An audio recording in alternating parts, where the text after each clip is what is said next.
The metal floor of Nexus Prime hummed beneath Hana's boots. She walked slowly through the busy corridor, her eyes watching everything. Aliens of all shapes and sizes moved around her. Some had scales, some had fur, and some looked like nothing she had ever seen on Earth. The air smelled strange, like a mix of flowers and metal. Beside her walked Minho, her partner. He was taller than Hana, with broad shoulders and a calm face. They had worked together for 2 years on this station. Minho kept one hand near his weapon, but his face showed no worry. That was how they both worked. Always ready, but never looking for trouble. A group of blue-skinned aliens stepped aside as Hana and Minho passed. Their large eyes went wide. One of them whispered something to the others. Hana heard the word human in their strange language. She kept walking, pretending not to notice. This happened every day. Humans were new to the galaxy. Only 50 years ago, Earth had joined the Galactic Council. Most aliens still didn't understand humans. They called Earth a death world. They said no species should be able to live there. The gravity was too strong. The weather was too violent. The animals were too dangerous. But humans had lived there for millions of years. It made them different. Stronger bones, denser muscles, faster reflexes. To the other species in the galaxy, humans looked scary, dangerous, like predators who didn't belong among civilized people. They still look at us like we're monsters, Minho said quietly. His voice was tired but not angry. Give them time, Hana replied. She tried to sound hopeful. Fear comes from not knowing. Once they know us better, things will change. Minho made a small sound that might have been a laugh. You always think the best of people. Someone has to. Their radios crackled. A voice spoke in the common galactic language. There was a problem in the diplomatic quarter. A disturbance. Someone was causing trouble. Hana touched her radio. Security officers responding. We are 2 minutes away. They moved faster now, not running but walking with purpose. Other people moved out of their way. The diplomatic quarter was where important visitors stayed. Problems there could become political disasters. When they arrived, Hana saw a crowd gathered in a circle. In the middle stood a massive figure. He was 7 feet tall, covered in dark green scales. His arms were thick with muscle. His eyes were yellow with black slits. A Kresh warrior. The Kresh Empire was one of the most powerful forces in the galaxy. Their warriors were famous. They trained from childhood to fight. Most species feared them. The Kresh warrior had his clawed hand on a small alien's shoulder. The small alien looked terrified. He was maybe 4 feet tall with gray skin and huge eyes.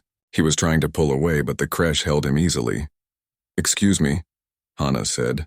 Her voice was calm and professional. Please step back. We need to handle this situation. The Kresh warrior turned his head. His yellow eyes focused on Hana. For a moment he looked confused. Then his eyes moved to the patch on her uniform. The Earth symbol. His face changed. The confusion became something else. Contempt. Disgust. He let go of the small alien who quickly ran away into the crowd. A human, the Kresh said. His voice was deep and rough. They send Deathworld animals to enforce the law now? Hana kept her face neutral. She had heard worse. Sir, I need you to calm down and follow station regulations. If you have a complaint against someone, you can file a report. The Kresh laughed. It was not a nice sound. I am Tovan of the Kresh Empire. I do not take orders from primitives. Minho's hand moved slightly toward his weapon. Hana made a small gesture. Wait, not yet. This station has rules, Hana said. Her voice stayed level. They apply to everyone, regardless of species or status. I'm asking you politely to cooperate. Tovan took a step toward her. He was much bigger than Hana. His shadow fell over her. The crowd around them went very quiet. Some aliens were recording with their devices. You think you can tell me what to do? Tovan said. He leaned down, putting his face close to hers. Your kind should not be here. Earth is a planet of savages. You do not belong among civilized species. Hana didn't move back. She looked straight into his yellow eyes. Sir, this is your final warning. Step back now or I will be forced to take action. Tovan smiled. His teeth were sharp and white. You will force me? You? His hand shot out, fast, but not as fast as he thought. His clawed fingers wrapped around Hana's throat. His grip was strong enough to crush the windpipe of most species. The crowd gasped. Some aliens looked away, not wanting to see what would happen next. Hana felt the pressure on her neck. It was uncomfortable but not dangerous. Her trachea was reinforced by cartilage much stronger than what most species had. Earth's gravity had made humans build their bodies differently. What would kill another species only made her annoyed. She didn't struggle. She didn't panic. She looked at Tovan and spoke clearly, even with his hand on her throat. "You are now assaulting a security officer. Release me immediately or the situation will escalate." Tovan's eyes widened slightly. He had expected her to choke, to gasp for air, to show fear. Instead, she just stood there, speaking calmly. It confused him. It also made him angry. "Escalate," he said. "What can you do? You are weak, small. You are nothing compared to a Kresh warrior." Minho's voice came from beside them. "Brother, let her go. This doesn't have to get ugly." Tovan didn't even look at him. His grip tightened on Hana's neck. "This is what happens when Deathworlders forget their place. Someone needs to teach you a lesson." Hana began counting silently in her head. 1, 2, 3. She gave him time. Training said to always give time, always try to de-escalate, always give warnings. She had done all of that 10, 15, 20 seconds. "Sir," she said one more time. "This is your last chance." "Let go of me now," Tovan laughed again. He lifted her slightly off the ground, showing his strength to the crowd. "Look at the mighty human. So weak she cannot even break free." 30 seconds, 40, 50. Hana's eyes changed.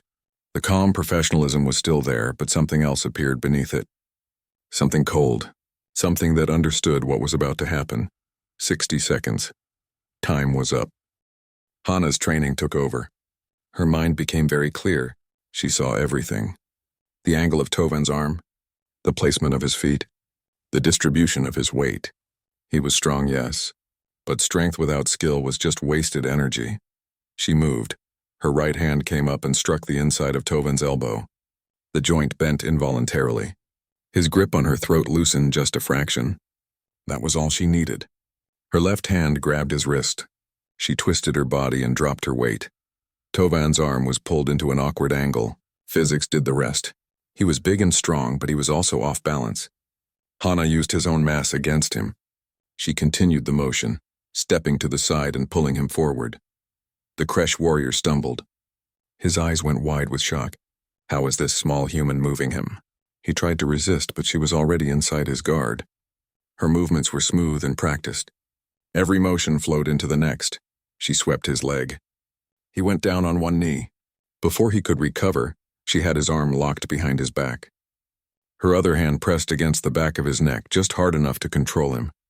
The whole thing took less than 2 seconds. The crowd was silent. No one had expected this. The big Kresh warrior was on his knees. The small human woman had put him there. Hana's voice was still calm. "Still professional. You assaulted a security officer. I am placing you under arrest. You have the right to remain silent. You have the right to contact your embassy. Do you understand these rights?" Tovan's breath came in short, angry bursts. His pride was hurt worse than his body. A Kresh warrior defeated by a human, by a female human. The shame of it burned through him like fire. "Get off me!" he roared. He surged upward with all his strength. Hana had expected this. She released him and stepped back, giving him space. She didn't want to hurt him more than necessary. The situation could still end peacefully, but Tovan was beyond reason now. His honor demanded blood. He spun toward her, his lips pulled back from his sharp teeth. His claws extended fully. His eyes showed pure rage. "I will kill you," he hissed. Minho's weapon came out of its holster. "Don't do it, brother. Stand down." Tovan didn't listen. He launched himself at Hana. His right hand swept toward her head in a killing strike. Those claws could tear through flesh and bone. If they connected, she would die. Everything seemed to slow down. Hana's body reacted before her mind could think. Years of training on Earth, thousands of hours of practice. All of it came together in one moment. She ducked under his strike. His claws passed inches above her head. She was already moving inside his reach. Her shoulder drove into his chest. Her hands found purchase on his body. She used his forward momentum, added her own strength, and executed a perfect throw. Tovan flew through the air. He was so focused on killing her that he hadn't protected himself. His body hit the metal floor hard. The sound echoed through the corridor, but he was a warrior. Pain didn't stop him. He started to get up, murder still in his eyes. Hana made a choice. He had tried to kill her. He would try again. She couldn't let him. The safety of everyone around them depended on stopping him. Now, permanently if necessary. She moved forward as he rose. Her hands found his head and neck. She knew exactly where to grip, exactly how much force to use, exactly how to twist. There was a sharp crack. Tovan's body went limp. His eyes stared at nothing. He fell back to the floor and didn't move again. Silence. Complete and total silence. Hana stepped back. She looked down at the body. Her face showed no emotion. Her hands were steady, but inside her heart was pounding. She had just killed someone. It didn't matter that it was justified. It didn't matter that he had tried to kill her first. She had taken a life. She took a deep breath. Then she touched her radio. "This is Security Officer Hana. I need medical assistance and command presence at my location immediately. There has been a fatality." Her voice was steady, professional, like she was reporting a broken door or a lost item. Minho was at her side in an instant. "You okay?" She nodded. "Secure the area. We need to preserve the scene. Make sure everyone stays back." Minho looked at her for a moment longer, his eyes concerned. Then he turned to the crowd.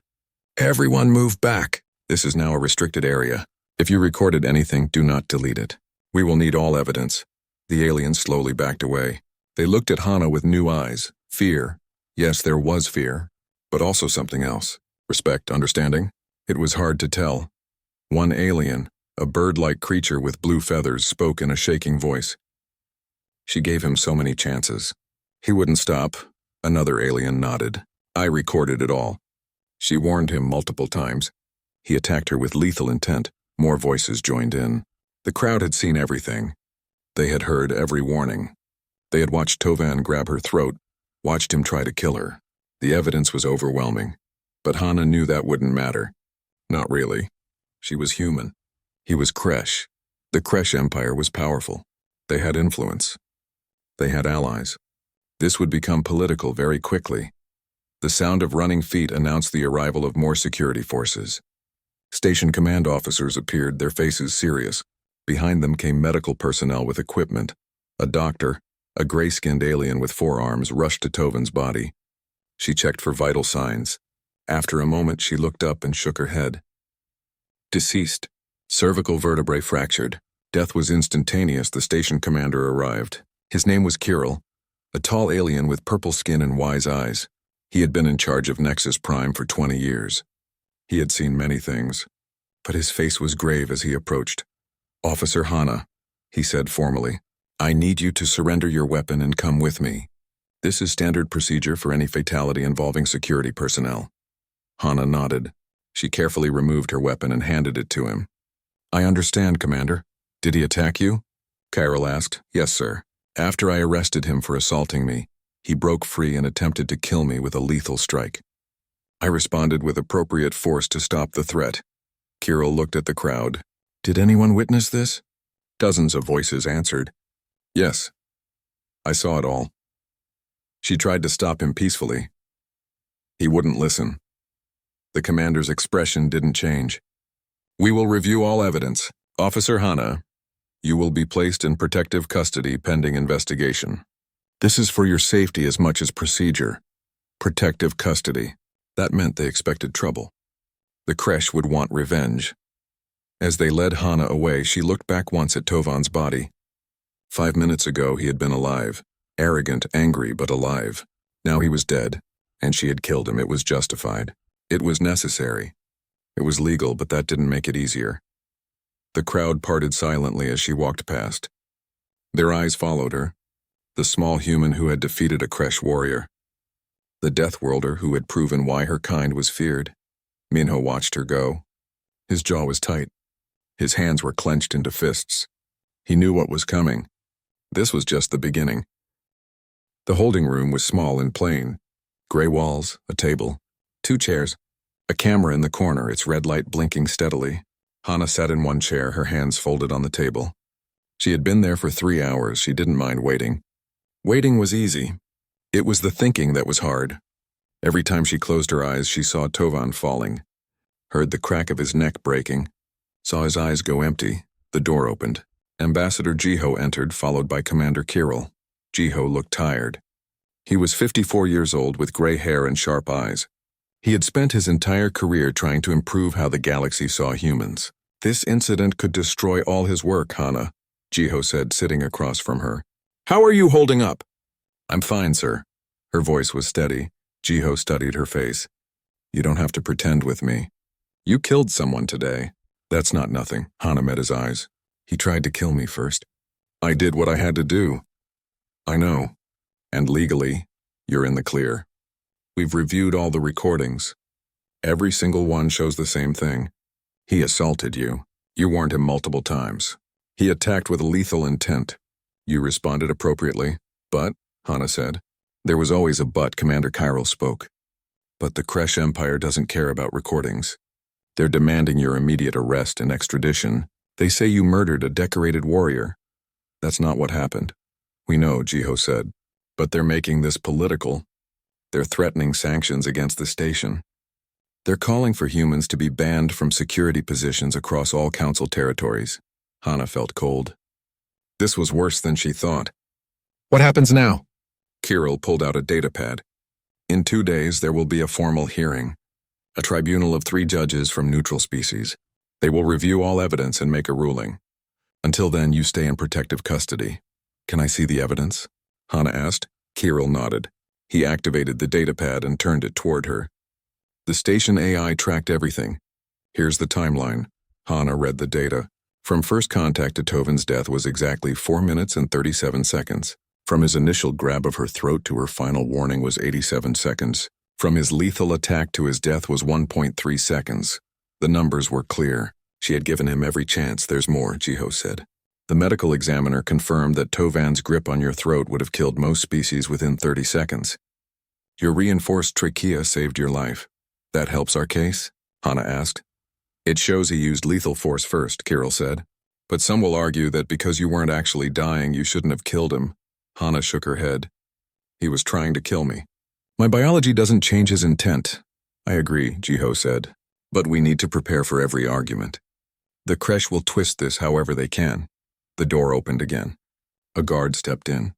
Ambassador, there are Kresh officials demanding to speak with you. Jiho stood. I'll handle them. Hana, rest if you can. Tomorrow we prepare your testimony. After they left, Hana was alone again. She looked at the camera in the corner. Someone was watching. Always watching. She wondered what they saw. A killer, a defender. A problem? Hours passed. The room grew darker as the station's day cycle ended. Hana didn't sleep. She sat and thought. About Tovan, about Earth, about humanity's place in this vast galaxy. A soft knock came at the door. Minho entered carrying 2 cups of coffee. Real Earth coffee, not the synthetic stuff the station usually served. Figured you could use this, he said, setting 1 cup in front of her. Hana picked up the cup. The warmth felt good in her hands. Thanks, Minho sat down. I talked to some of the witnesses. They're all saying the same thing. You were professional. You were patient. Tovan was out of control. Will that matter? I don't know, Minho admitted. The truth should matter. But politics, he didn't finish. He didn't need to. They both understood. Politics could turn truth into lies and lies into truth. There's something else, Minho said. The small alien, the one Tovan was harassing. His name is Pip. He came forward. He says Tovan has a history of violence. Multiple complaints filed against him. But the Kresh Empire always made them disappear. Hana looked up. Can he testify? He wants to. He's scared, but he wants to. He says someone needs to stand up to the Kresh bullying. For the first time since it happened, Hana felt a small spark of hope. Maybe this wouldn't just be about her. Maybe it could be about something bigger. About justice applying equally to everyone. The next day, Hana met with Ambassador Jiho to prepare. They went through every detail. Every second of the encounter. Every word she spoke. Every action she took. They'll try to make you look aggressive, Jiho warned. They'll say humans are too violent for security work. But I wasn't aggressive. I followed protocol. I know. Just stay calm during questioning. Answer truthfully. Don't let them provoke you. Hana almost smiled. You're telling me not to let them provoke me? After what happened? Jiho did smile just a little. Fair point. If anyone knows restraint, it's you. That evening, news of the hearing spread across the galaxy. Every major news service covered it. Some were sympathetic to Hana. They showed the recordings, pointed out her warnings, highlighted Tovan's aggression. Others painted her as a dangerous Deathworlder who should never have been given authority. On Earth, billions watched. Humans everywhere felt the weight of this moment. Hana wasn't just defending herself. She was defending humanity's right to be treated fairly. In the holding room, Hana watched some of the coverage. She saw her own face on screens across the galaxy, heard commentators debate her actions, heard some call her a hero, others call her a murderer. She turned off the screen. Their opinions didn't matter. Only the truth mattered. Only justice mattered.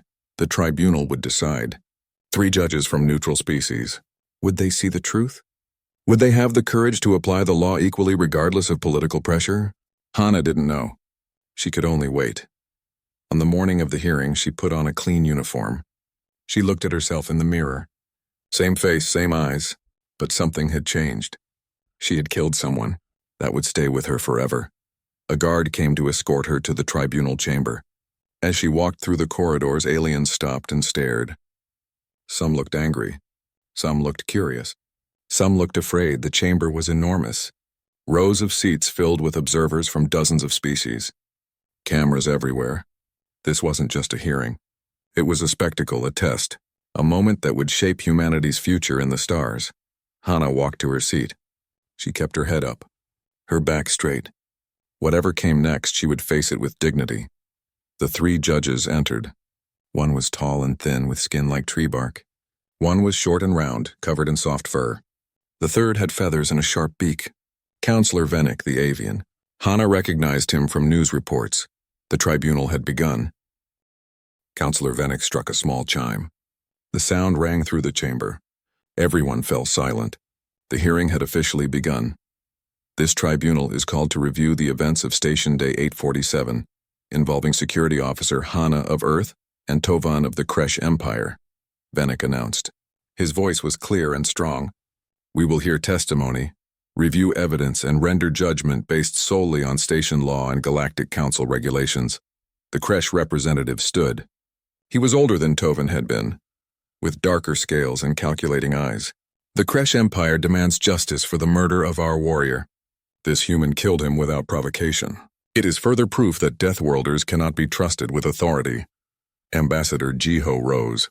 Officer Hana acted in lawful self-defense after multiple attempts at de-escalation. The evidence will show this clearly. Vennick gestured for both to sit. We will review the evidence now. The lights dimmed. A holographic display appeared in the center of the chamber. It showed the corridor from multiple angles. The crowd appeared. Tovan appeared. Then Hana and Minho arrived. The chamber watched in silence as events played out. Hana's polite request. Tovan's contemptuous response. His hand on her throat. Her warnings. All of it was there, recorded in perfect detail. When it reached the moment of Tovan's death, some observers looked away. But the judges watched everything. Their faces showed no emotion. The display ended. The lights came back up. Vennick looked at Hana. Officer Hana, please stand and approach. Hana stood. She walked to the center of the chamber. Hundreds of eyes watched her. Cameras recorded every movement. She kept her breathing steady. Tell us in your own words what happened, Vennick said. Hana spoke clearly. My partner and I responded to a disturbance call. We found Tovan harassing a civilian. I asked him politely to step back. He refused and made derogatory comments about humans. I maintained professionalism and asked him again to cooperate. She paused, gathering her thoughts. He grabbed my throat with lethal force. I gave him 3 verbal warnings to release me. He refused. I placed him under arrest using appropriate control techniques. He broke free and attacked me with clear intent to kill. I responded with the minimum force necessary to stop the threat. The Kresh representative jumped up. Minimum force? She killed him. Vennick's sharp eyes turned to him. You will have your turn to question. Sit down. The Kresh sat, but his anger was visible. The judge with bark-like skin spoke. Her voice was soft but firm. Officer Hana, why didn't you use a non-lethal weapon? His attack was too fast, Hana explained. From the moment his strike began to contact, I had approximately 0.8 seconds to react. Drawing a weapon would have taken longer. My training taught me to use the fastest, most reliable method to stop a lethal threat.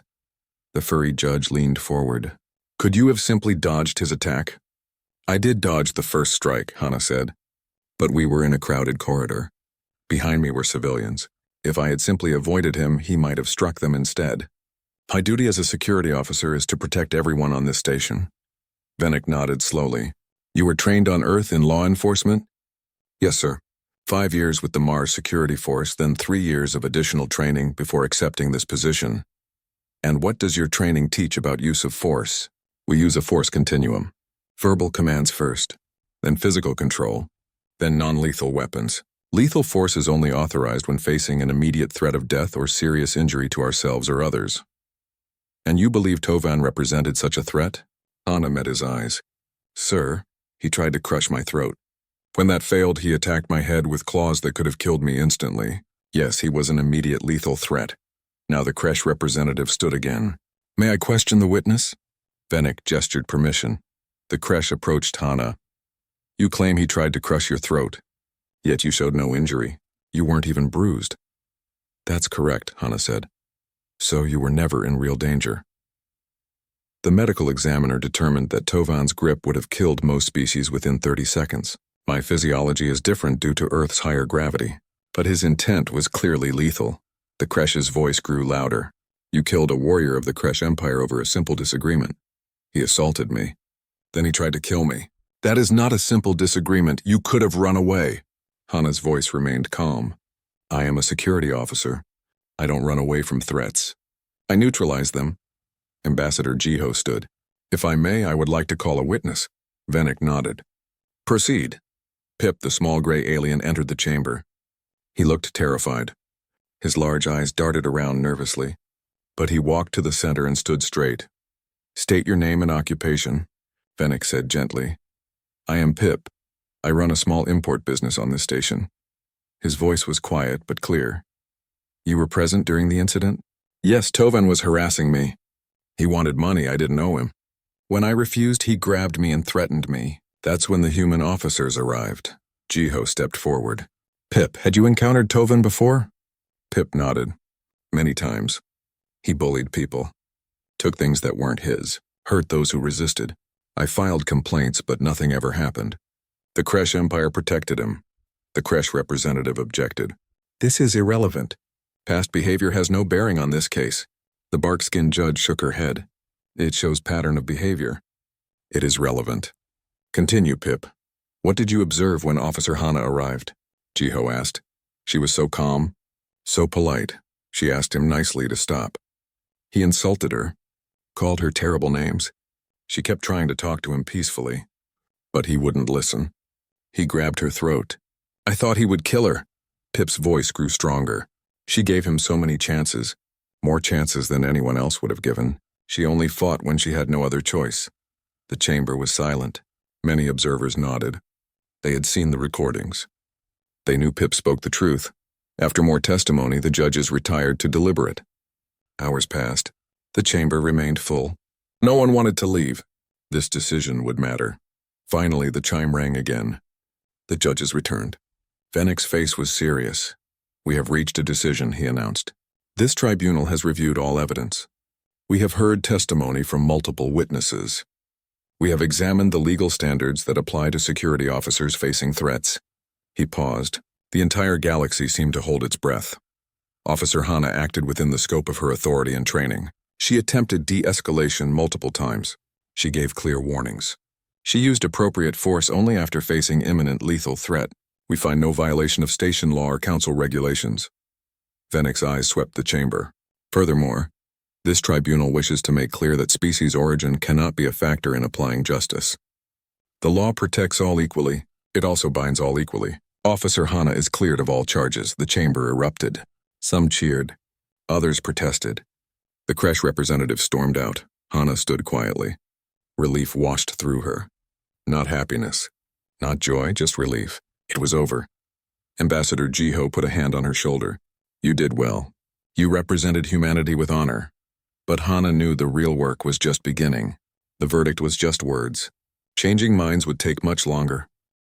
3 months later, Hana walked the same corridor where it had all happened. Her boots made the same sound on the metal floor. The air still smelled like flowers and metal. But something was different. A group of blue-skinned aliens approached. In the past, they would have moved away. Now they nodded respectfully. One even said hello in the Earth language. Hana smiled and returned the greeting.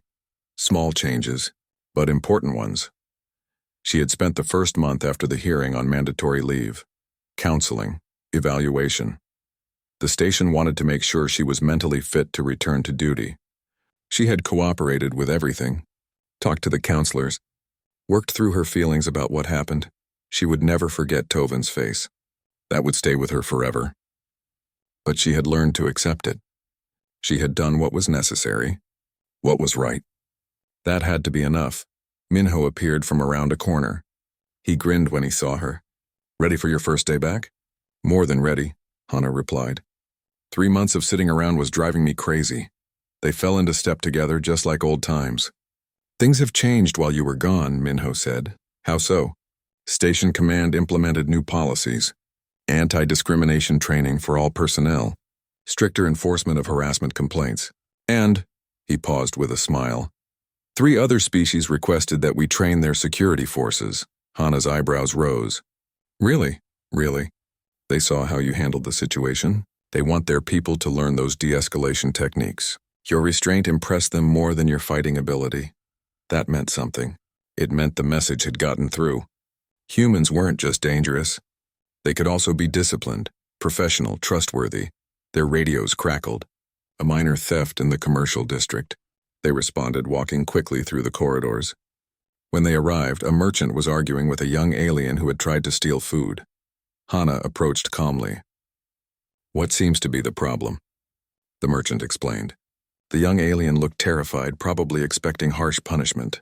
But Hana talked to him gently, found out he was new to the station, lost his job, hadn't eaten in 2 days. She arranged for him to work off the debt by helping the merchant for a few days. The merchant agreed. The young alien looked grateful. A situation that could have ended in arrest ended in understanding. As they left, Minho shook his head. "You make it look easy." "It's not about easy or hard," Hana said. "It's about remembering that everyone deserves a chance." Later that week, Hana received an unexpected message. Counselor Vennick wanted to meet with her privately. She went to his office in the diplomatic section, wondering what he wanted. Vennick's office was beautiful. Windows overlooked the stars. Art from a dozen worlds decorated the walls. The counselor himself sat behind a simple desk, his feathers neat and glossy. "Officer Hana, thank you for coming." He gestured to a chair. "Please sit." Hana sat, keeping her posture professional. "How can I help you, counselor?" Vennick was quiet for a moment. "I wanted to apologize. Before the incident, I held prejudices against humans. I saw you as dangerous, primitive. I was wrong." Hana blinked in surprise. A galactic counselor apologizing to her? "Your restraint in that situation taught me something important," Vennick continued. "True strength is not just physical power. It is knowing when to use that power and when to hold back. Humans understand this. Many other species do not." Hana didn't know what to say. Finally, she spoke. "Thank you, counselor." "That means a lot." Vennick leaned forward. "The Galactic Council is discussing humanity's role in our civilization. There is resistance, yes. The Kresh are still angry, but many are beginning to see what I see. Humans could be valuable partners if given the chance." "What are you asking me?" "In 2 months, there will be a council session about integrating humans more fully into galactic society. I would like you to speak, to share your perspective, to help others understand your kind." Hana's first instinct was to refuse. She was a security officer, not a diplomat. But then she thought about it. This was bigger than her. This was about humanity's future among the stars. "I'll do it," she said. The next 2 months passed quickly. Hana worked her regular duties, trained new officers, helped Ambassador Jiho prepare her speech for the council. She practiced what she would say, how she would say it. The day came. Hana stood in the great council chamber, looking out at representatives from hundreds of worlds. Billions watched across the galaxy. Her hands were sweaty, but her voice was steady when she began. "Honored counselors, thank you for this opportunity. I am not a politician or a diplomat. I am a security officer. I patrol corridors, respond to emergencies, and try to keep people safe. But today I speak for all humans who want to be part of this galactic community." She took a breath. Yes, humans come from a harsh world. Yes, we are physically strong. Yes, we can be dangerous. But danger is not the same as evil. Every species here has the capacity for violence. What matters is what we choose to do with that capacity. Humans choose restraint. We choose peace when possible. We choose to protect the weak, stand up to bullies, and treat others with dignity. We ask only to be judged as individuals, not as stereotypes. She looked around the chamber. 3 months ago, I killed someone. It was the hardest thing I've ever done. But I gave him every chance. I showed him patience even when he showed me contempt. I only used force when my life and the lives of others were in immediate danger. That is what humans bring to the galaxy. Not just strength, but wisdom about when to use it. Not just power, but the judgment to know when to hold back. We want to be partners, not conquerors. Allies, not enemies. Friends, not fears. The chamber was silent when she finished. Then slowly some began to applaud. Not everyone. The creche representatives sat stone-faced. But many others stood and showed their approval. Ambassador Jiho met her as she left the podium. Tears shone in his eyes. Perfect. That was perfect. The council would debate for weeks, but the speech had an impact. Applications from humans to off-world positions increased dramatically. Several species formally requested human advisors. Slowly, carefully, attitudes began to shift. Hana returned to Nexus Prime and her regular duties. She walked the corridors with Minho, responded to calls, helped where she could. Life went on, but things were different now. A young alien, barely adult, approached her nervously one day. Officer Hana, I want to join station security. Could you train me? Hana smiled. What species are you? I'm Velen, from the Ice Moons. Well, Velen, if you're serious about learning, I'll teach you. But I warn you, the training is hard. Velen nodded eagerly. I know, but I watched what you did. How you handled that situation with the creche. You were strong, but also kind. That's what I want to be. Over the following months, Hana trained Velen and others. She taught them not just fighting techniques, but judgment, patience, restraint, the things that made a good officer. One evening, after a long shift, Hana stood at a viewing port. The stars stretched endlessly before her. Somewhere out there was Earth, home. But this station had become home too. Minho joined her. They stood in comfortable silence for a while. Finally he spoke. You changed things, you know. Really changed them. Hana shook her head. I just did my job. That's exactly why it mattered. You didn't try to be a hero. You just tried to do what was right. That's more powerful than any speech or any law. She thought about that. Maybe he was right. Change didn't come from grand gestures. It came from small actions repeated over time, from treating others with respect, from showing restraint when you had power, from choosing peace when you could choose violence. Humans were still new to the galaxy. Many still feared them. Many still didn't understand. But that would change, slowly, one interaction at a time.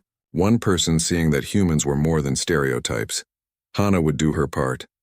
She would patrol these corridors. She would help where she could. She would show others what humans could be at their best. The memory of Tovan would always be with her. That weight would never fully lift. But she could carry it. She could use it to remind herself why restraint mattered, why giving chances mattered, why choosing the hard right over the easy wrong mattered. She turned away from the window. Another shift would start soon. More corridors to patrol, more people to help, more opportunities to show the galaxy who humans really were. Minho walked with her toward the security office. You know what I think? What? I think humanity is going to be just fine out here among the stars. Because we have people like you showing the way. Hana smiled. We all show the way. Every human who chooses peace over violence. Every human who treats others fairly. Every human who proves we deserve to be here. They reached the security office. Other officers were gathering for shift briefing. Humans and aliens working together. That sight would have been impossible just a year ago. Now it was normal. Progress. Slow. Difficult.